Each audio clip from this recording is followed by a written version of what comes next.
Thank you all for coming. I'm Margaret Mims from the Department of Learning and Interpretation here at the Museum of Fine Arts, Houston. Today, we celebrate the opening of the exhibition Peacock in the Desert, the Royal Arts of Jodhpur, India, a remarkable exhibition that showcases more than 250 exquisitely detailed royal treasures from the Marwar-Jodhpur region of India, which is located in the far northwestern Indian state of Rajasthan. Now, to mount an exhibition as extensive and as comprehensive as this one, celebrating Indian art and culture, and also drawn primarily from sources in India, has long been an elusive goal for art museums in the West. And so it is with immense pride that the Museum of Fine Arts Houston debuts Peacock in the Desert, the Royal Arts of Jodhpur, India, as the first stop in the exhibition's North American tour. The exhibition will be on view here at our museum for 6 months through Sunday, August the 19th, so plenty of time for you to come back over and over again. And then in the fall of this year, it travels to the Seattle Art Museum. And in the spring of 2019, it travels to the Royal Ontario Museum in Toronto. The guiding spirit of this exhibition, which by the way has been in the making for 5 years, has been Dr. Mahrukh Tarapor, Senior Advisor for International Initiatives here at the Museum of Fine Arts Houston. It was Dr. Tarapor who assembled a team of remarkable scholars that collaborated on the exhibition and also on the catalog, and who worked very closely with Dr. Karni Singh Jasol, Director of the Maharaja Fort Museum, from which most of the objects have come to Houston, many of them, by the way, leaving India for the very first time.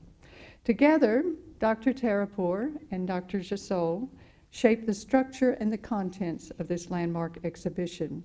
And I should also say that in addition to works from the Maharaja Fort Museum in Jodhpur, the royal family of Jodhpur has been exceedingly generous in loaning objects from their own private collections.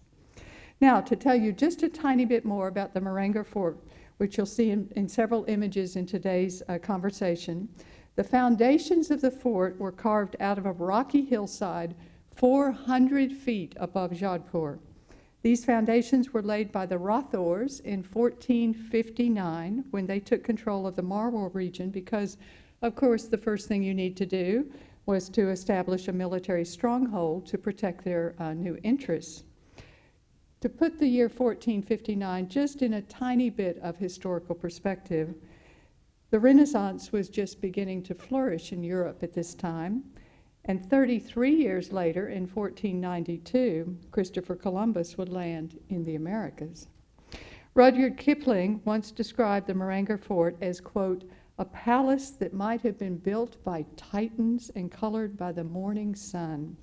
Since its establishment in 1459, the Maharaja Fort has been the seat of the Rathor dynasty, serving many functions as a military fortification, a royal residence, a center of cultural patronage, a place of worship for the members of the royal Rathor household. Today, the Maharaja Fort Museum houses the collections of the Maharaja Museum Trust, which was established in 1972 by the current dynastic head of the Rathors, His Highness Maharaja GajSingh II of Marwar-Jodhpur.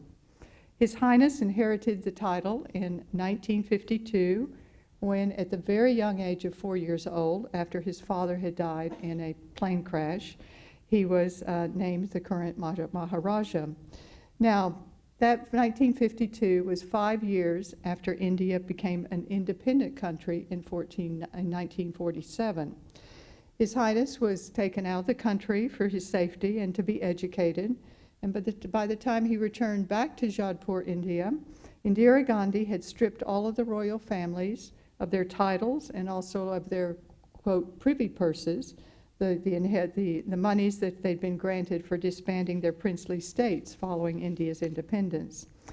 Suddenly, which sort of leads us to our story today, like all other royals throughout India, His Highness Maharaja GajSingh II had to find ways to offset the costs of maintaining the palaces, forts, jewels, paintings, cars, and airplanes, all of the things that made up his inheritance. So what did he do? Inspired by examples of European royals who had turned their stately homes into hotels and thrown open their magnificent gardens to ticketed tours, His Highness began the process of transforming Jodhpur's liabilities into cultural assets.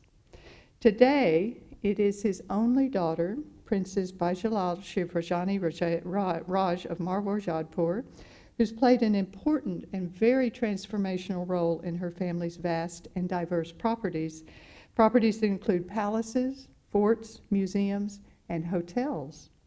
She serves as director of Jordana Heritage Resorts and Maradar Hotels, providing dynamic leadership to His Highness's hospitality businesses, including overseeing the transformation of the Umad Bawain Palace into a magnificent hotel, in fact, so magnificent that it's been named, quote, best hotel in the world. She's also a trustee of the Mahrukh Museum Trust and remains actively involved in the activities of the museum and the trust.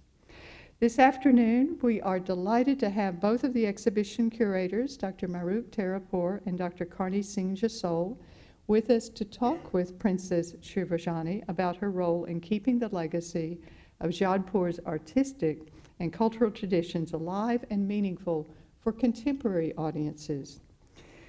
One last thanks before we begin. I want to extend a very deeply appreciative thanks this afternoon to the Brown Foundation for their very generous support, not only of today's talk, but also of the upcoming series of 4 more talks we're going to have related to this exhibition, 2 more in April and 2 in May. This lecture series marks the 42nd year that the Brown Foundation has supported lectures in memory of Ruth K. Shartle, a longtime benefactor of our museum who died in 1975. The annual Ruth K. Shartle Lectures were established by Alice Pratt Brown, who served 26 terms as a museum trustee.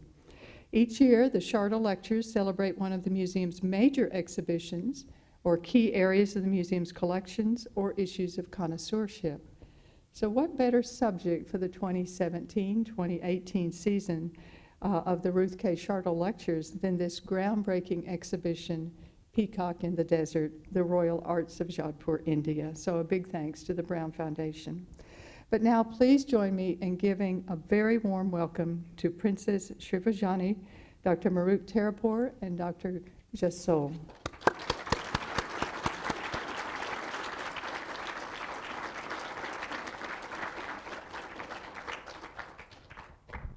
Good afternoon, everybody. We're very happy to be here to introduce all of you to the behind-the-scenes narrative, really, about the fort and its environs and its priorities and its plans for the future. I would like to begin by asking Princess Shivranjani to describe to us physically the location of her kingdom, some of its geographical features, its location within India, and then we'll take it from there. Okay. Thank you, Mahrukh. Hello, everyone. For those of you who don't know where Jodhpur is, it's in a state called Rajasthan in India, the westernmost state, and it used to be the capital of the Kingdom of Marwar. So you can see Jodhpur on the map, and you see Nagaur, which is also, we'll be talking about both these places in our conversations today. And Jodhpur was founded by my ancestor, Rao Jodha, hence the name Jodhpur, which it is today. And here you can see the family tree, the male succession line, and today of the Rathore rulers. My father is here today, who's the 37th ruler of the Rathores. And you'll see a lot of these rulers in the exhibition, some of them because of their alliances. Some were great patrons of the arts, which I think you'll see in the exhibition if you haven't seen it yet. Any other mention, Karni, of any particular ruler in the exhibition? No, the story in the exhibition begins with the fort in 1459 and sort of takes you through the modern era and contribution of His Highness in continuity of the traditions.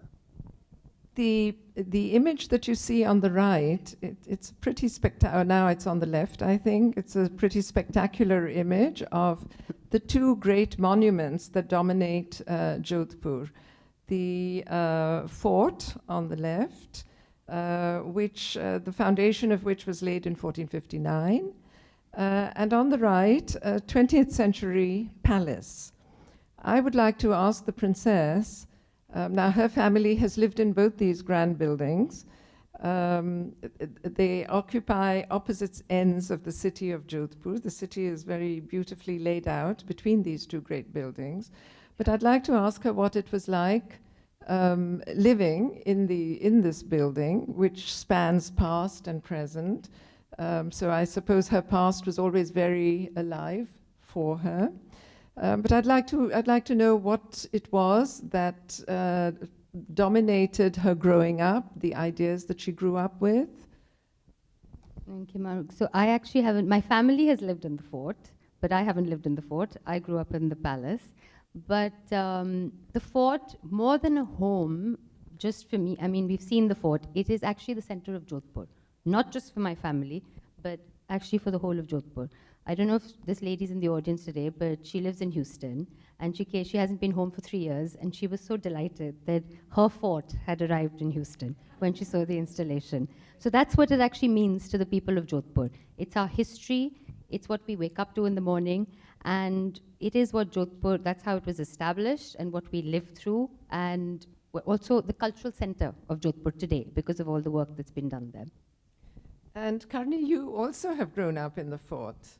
So it would be very interesting to get your perspective. You're both extremely privileged people. I feel like a complete outsider. Yeah, one of the nice perks of the director's job of the fort is that I have my apartment in the fort. But I'm a second generation museum curator. My father was the director of the museum for 20 years. And was living in the fort, and I was growing up in the fort. So I got introduced to the fort very intimately, and I have very fond memories of growing up in this magnificent fort. And now my children are growing up in the fort, so they have an exceptionally privileged growing up, which we are very well aware of. Well, I'm an outsider, very much an outsider, but I have to say that the impression I have, I would like to say for myself that as a trustee of the Mehrangarh Museum and the fort, I feel that it is a building that deserves every bit as much as the Taj to be kind of the iconic monument of India. It is so spectacular. Living within the fort, I think I also have to say that you're living through several different centuries. Not just physically the walls of the fort, but very often when I've been there, you see streams of Indian visitors, you see pilgrims, and you see them very reverently removing their sandals, touching the fort in wonder. It's their fort, as the princess said, it's very much their fort. They're touching it. They leave little offerings as they go along. So I think it's really very much a sort of a magical setup. However, it is a massive monument. It gets thousands. Karni, how many visitors? Yeah, we now get a million plus visitors, and as Mahrukh said, about 85% of the audience are from different parts of India. And to add her to the comment, fort is very much a living monument. Apart from me, there are several other staff members who stay on the property. There are musicians who perform during the day.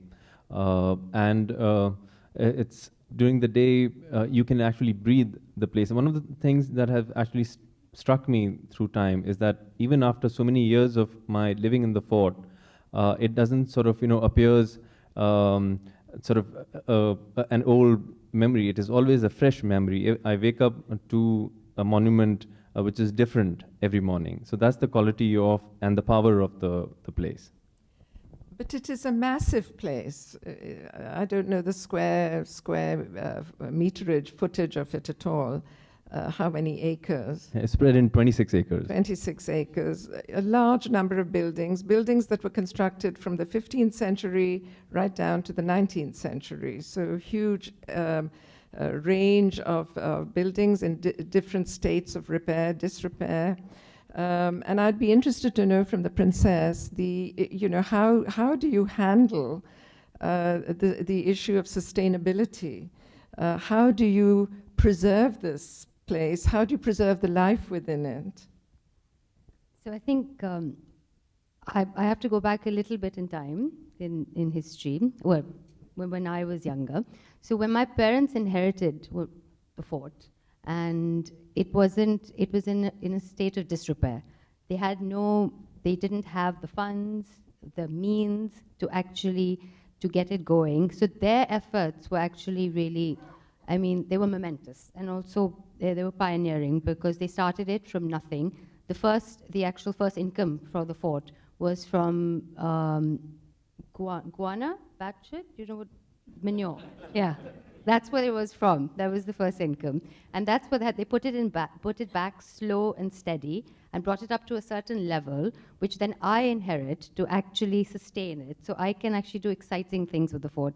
For instance, I can set up, which we did in my time, a museum shop.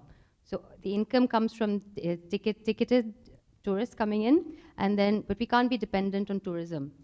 So, because of the world, the situation in the world. So we had to get new ways to get the income in. So we started a museum shop, the first of its kind in the country. And here, sorry, we went through the slides a bit in a different order. We'll come back to those. And so we have collections some of the products are based on the collections in the fort, but more importantly, we encourage the arts and crafts of the region, as well as all over the country. And that's what we promote. And we actually have the craftsmen in the fort who can display their wares, and actually the million tourists coming in we actually make it available to them. We also have in the museum shop here with this exhibition products from your shop, which I know are very much sought after. And I think the shop was described by Gary, the director, Gary Tinterow, the director, as one of the best museum shops he'd ever seen in any museum in the world. It really is. Of course, it's got this wonderful architecture, but within that, the products are pretty fantastic. So the shop is one aspect. Then if you go to the conservation aspect, how do you, that seems to me even more challenging. How do you maintain, if you could go back to a couple of the slides. So the fort, when I started with saying how difficult it was to preserve it in those days, today, if you can look at some of the galleries, this is the fort today. It has outreach programs, conservation programs, and these are funded. We have international tie-ups, and I'm going to let Karni speak a little more about those. The conservation, as you can imagine, of this vast building, it's literally a city within the city, spread in 26 acres, has been an uphill task. Fortunately, India has living traditions. Some of the beautiful artwork that you'll be seeing in the exhibition is representation of India's rich artistic tradition. And for conservation, we were very fortunate that you had a living craft in the form of the masons and stone workers. The fort conservation efforts are primarily sustained by the ticket money that we receive from 1 million+ visitors. And then there have been collaborative efforts with the Getty Foundation, with the Courtauld Institute, with the Leon Levy Foundation, and all of those clubbed together has been able to sustain the fort and its conservation activities. And in addition to that, I understand that about 10 years ago, I understand because it's known throughout India now, it's a very popular event, are the festivals that the fort in a general way patronizes, but that, of course, your family in particular. And on the screen, you see Karni and the princess have both mentioned the continuity of tradition. And you've all just come from hearing the musicians outside, and here you see already the next generation of musicians. the little children growing up in the same tradition. About 10 years ago, the Trust did begin a series of festivals.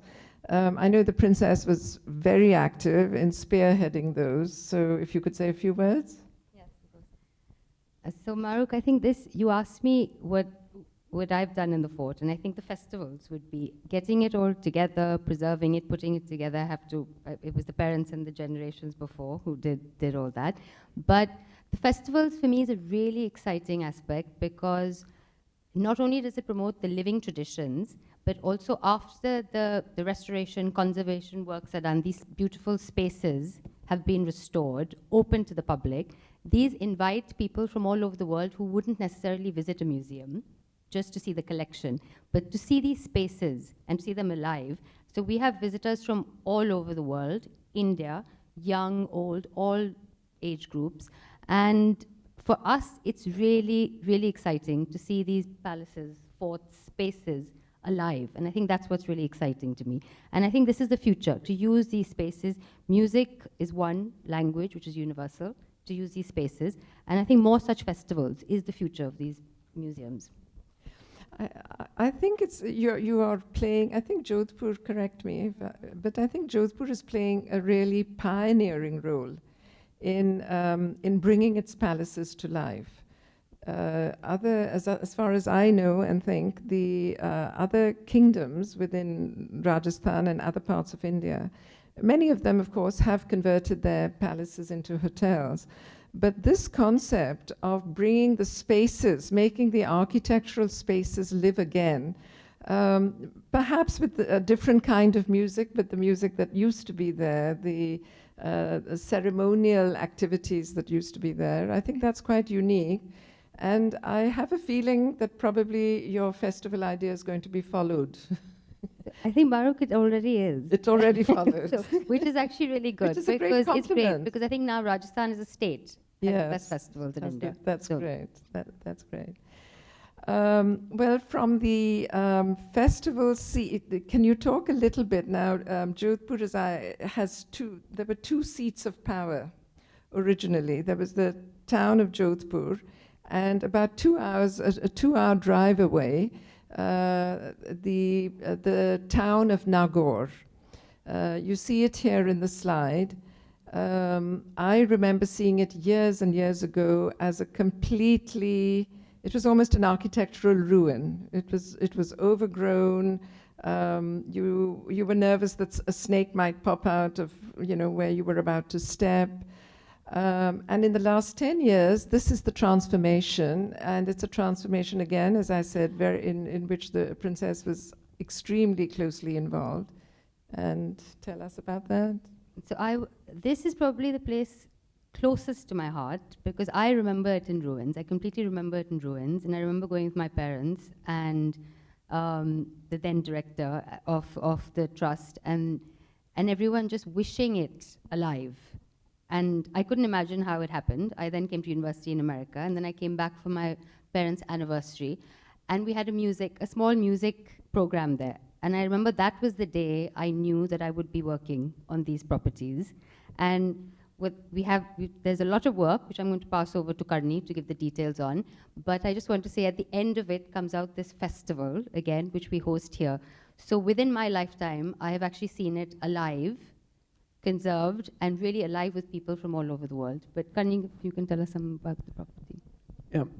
As Mahrukh and Baijilal Sahab mentioned that this fort, which is actually in terms of its area, is larger than the fort in Jodhpur. It's spread in about 36 acres. And it's very different from, in terms of architectural style, very different from Jodhpur, whereas Jodhpur fort is perched on a hill and is a single mass of fortification. This fort is spread on a ground with beautiful Mughal gardens, waterworks, and exceptional quality of spaces. And this is India's largest architectural conservation project, which was for 2 times funded by the Getty Foundation and matched by the His Highness's Trust. And one of the unique things about this restoration is preserving the quality of spaces. When at one time I was asked to set up a museum here, I said this has to be museum of spaces and not put in objects in here, because that is the quality of spaces that have been preserved. Now, among the festivals, the festivals that you're talking about, as more and more people, as the festivals became more popular in the world, and you had more and more tourists coming in, how did you handle the issue of conservation of a space, because the palace grounds are restricted, and how does that link in any way with older traditions? So most of the fort, the Mehrangarh Fort and the Nagaur Fort, most forts in India, if you see the main buildings and then a lot of grounds around them. So the armies and everyone who wasn't the royal family associated would be living in camps on the property, which would, I mean, this is from 5 centuries ago. So today what we've done is we've recreated some of those tents, which we then pitch. So it doesn't mess with the architecture of the property, but uses the grounds. So we pitch these tents so visitors can come during some of the festivals or cattle fairs or any cultural activities around that time. And so it's very much using a bit of the past tradition and making it modern in today's world and the context. Well, the tents that you just saw, that the tourists now live in, are considerably more luxurious, I think, than the army tents. It's a whole new tradition in India. These tents are now rented. This is another idea that is copied in different parts of India, and these tents are now rented out for big destination weddings in different parts of India, and so on. But the tents themselves continue a long tradition, a long camping tradition in this part of the world. One of the grandest objects upstairs in the galleries, of course, is the imperial Mughal tent, of which you see an image here on the left.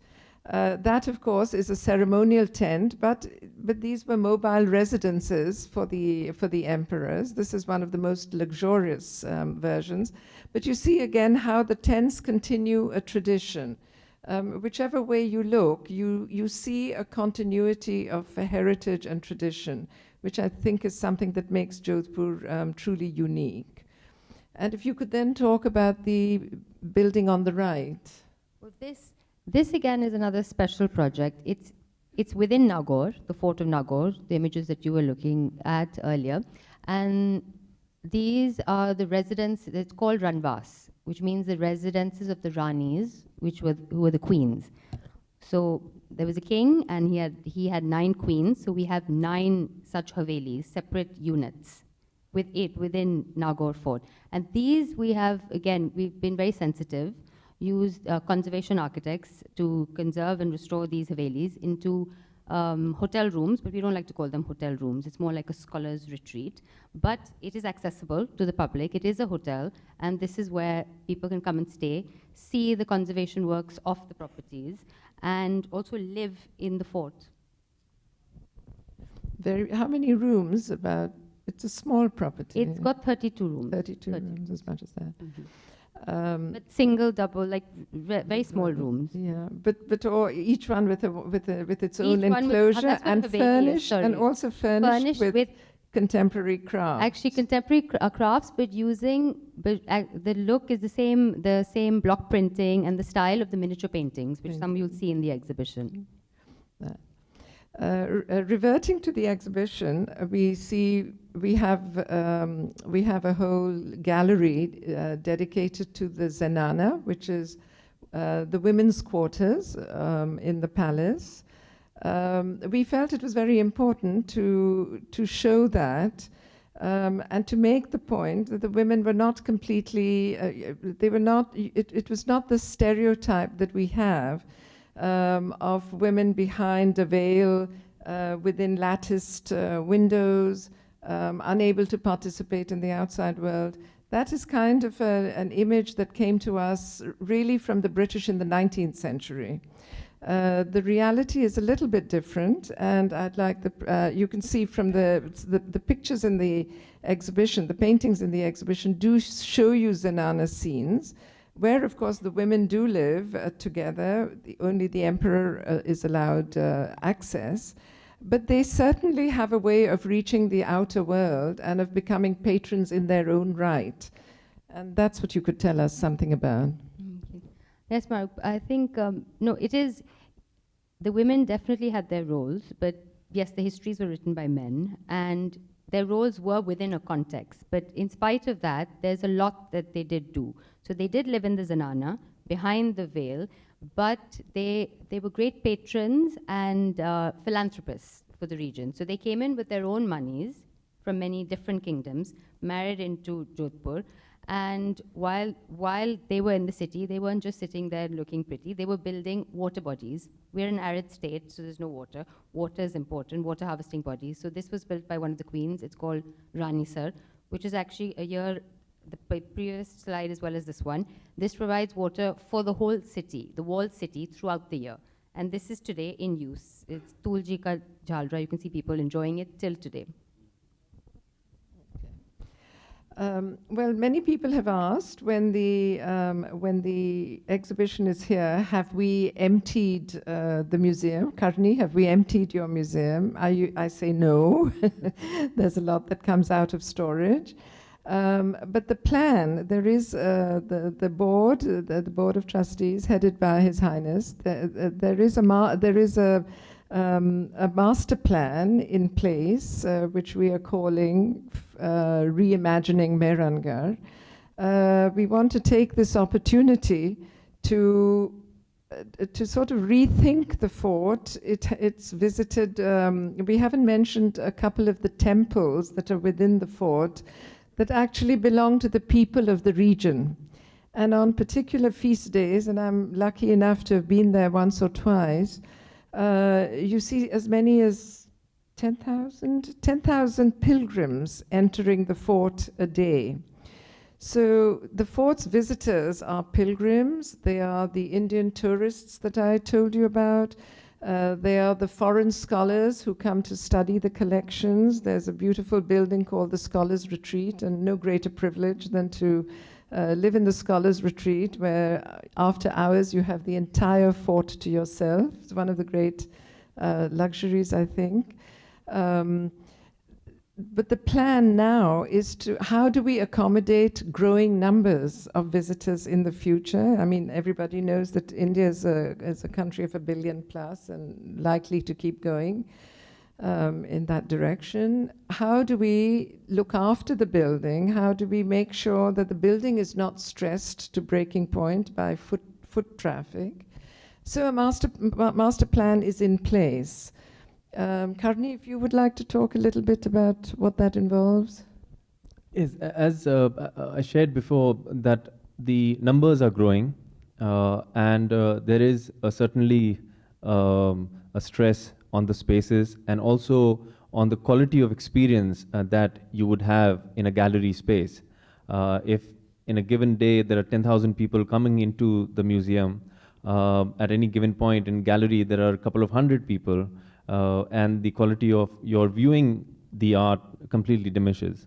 So there are two main aspects of the new plan that we have set in motion.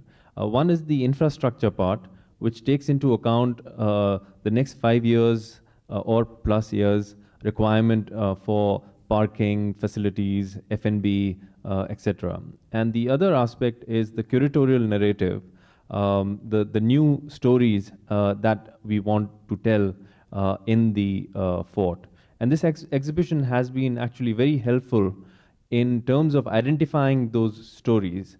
And it actually gives us a very good footprint of the things that we would like to do in the coming years to make the visitor experience more engaging, more interesting, more layered. And so this Houston's initiative of having a Jodhpur exhibition has been actually very, very useful to us in many ways. And finally, I think is part of you are the future. So I would like to know, and I think the audience would very much like to know, what are your great priorities for the future? Personal, professional? How do you envision it? Where would you like to see the fort 10 years from now, 20 years from now? I think, well, thank you, Mahrukh. Anyway, where we're headed today, with what Karni was saying, with the exhibition having come to Houston, we're already on our way forward, because while the exhibition is traveling, we are going to take the Mehrangarh Fort forward with reimagining it, with you on board as a trustee. And so I think that vision is being carried on. But one of my personal favorites, in which I personally work on, is the arts of the region.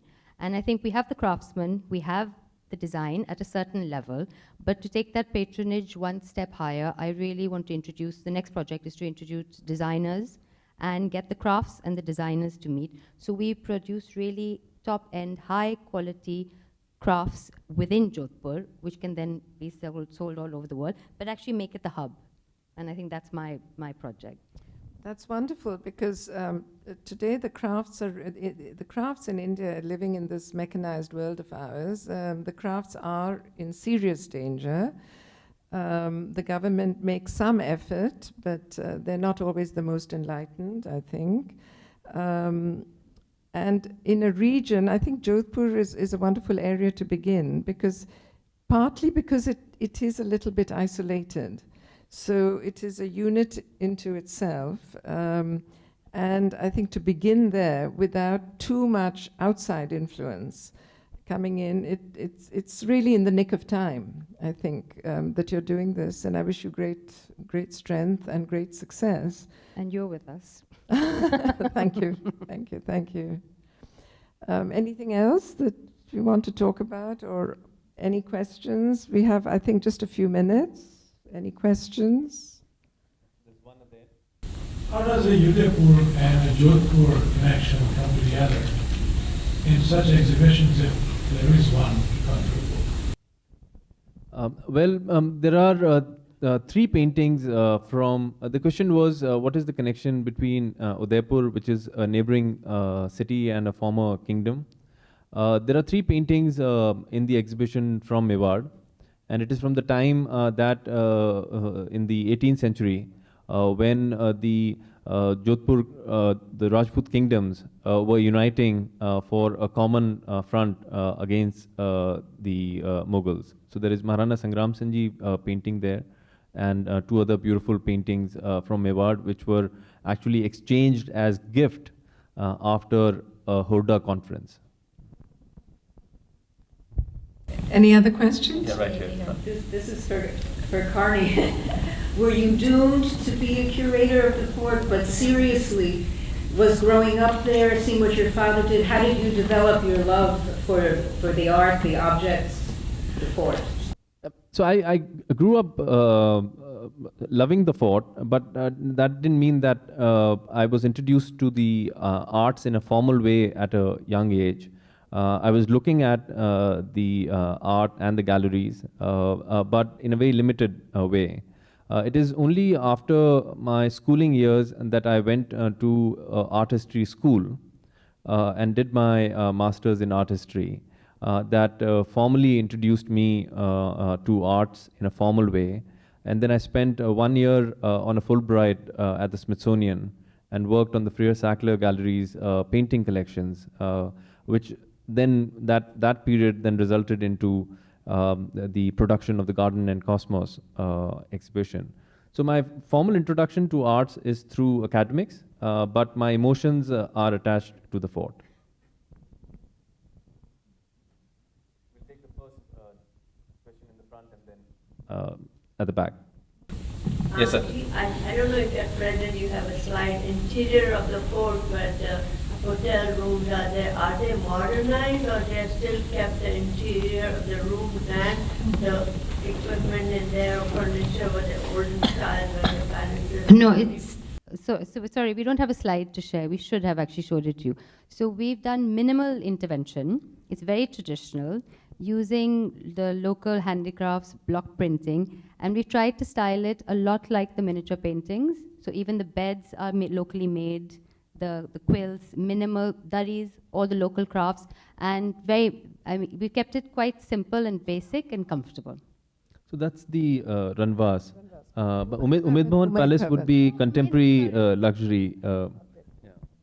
Sorry, Umaid Bhavan was built. It was built in the 40s as an Art Deco palace. So that is luxurious completely, and it's also a Taj hotel today. So that is a different level of a property. It's not a museum property. Is it similar to the Udaipur living here, Udaipur Lake Palace Hotel? When it opened, it was gorgeous, beautifully done.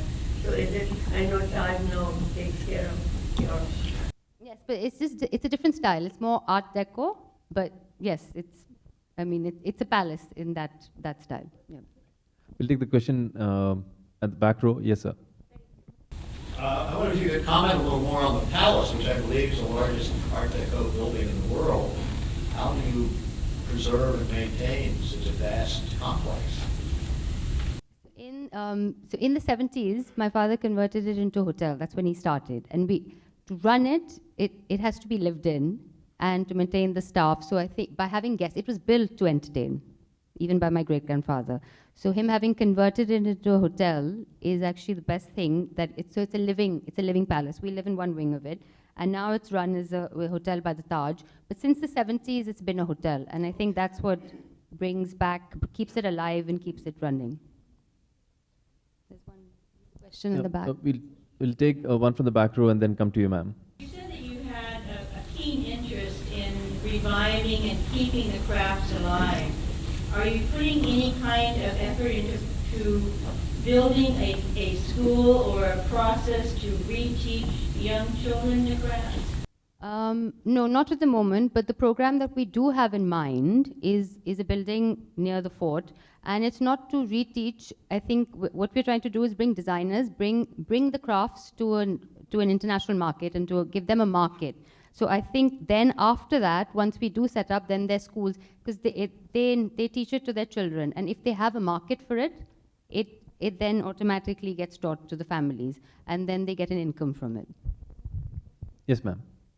Yes, I have a personal question, like to manage all that and to be so artistic and have that vision, what did you really study?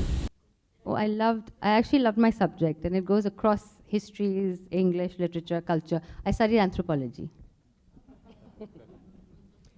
I think time is up now.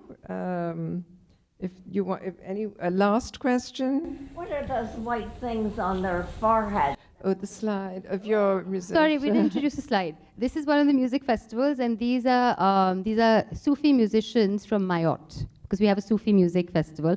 And this is ash. They put ash across. They're from Mayotte, not India.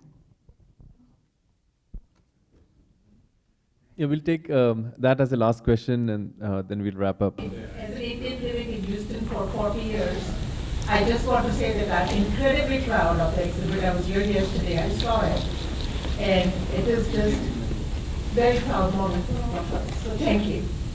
Thank you. Thank you.